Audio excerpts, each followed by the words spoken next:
Aktres na si Jelly de Belen hindi napigilan ang maging emosyonal at maiyak sa tuwa sa kanilang naging pagpaplanong buong pamilya para sa nalalapit na kasal ng kanyang pamangkin at anak ng kanyang kapatid na si Janice de Belen na si Moira Estrada.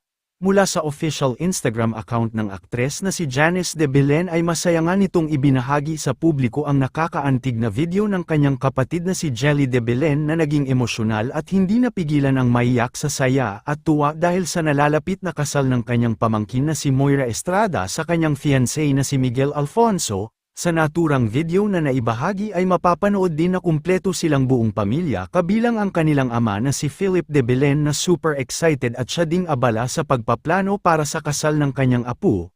Present din sa kanilang pagtitipon ang mga anak ni Janice na sina Kayla, Ina at Yuan Estrada na hindi din napigilan ang maiyak at maging emosyonal. Ang kanilang reaksyon nga na ito ay umani naman ng komento mula sa mga netizens kung saan ay marami ang naantig dahil patunay nga lamang umano ito kung gaano nila kamahal si Moira Estrada at ang mga luha nga din nila na ito ay hindi dahil sa malungkot sila kundi dahil sa sobrang saya ng kanilang puso para kay Moira na ikakasal na sa kanyang longtime partner.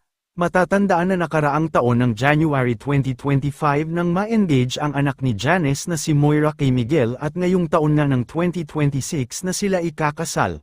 Narito panuorin natin ang buong video ng nakakaantig na tagpo na iyan ng De Belen family.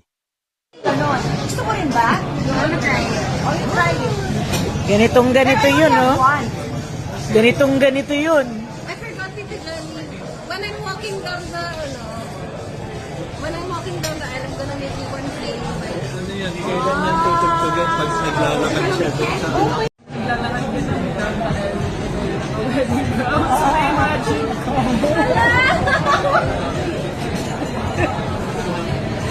Papa na guys. Wala pa.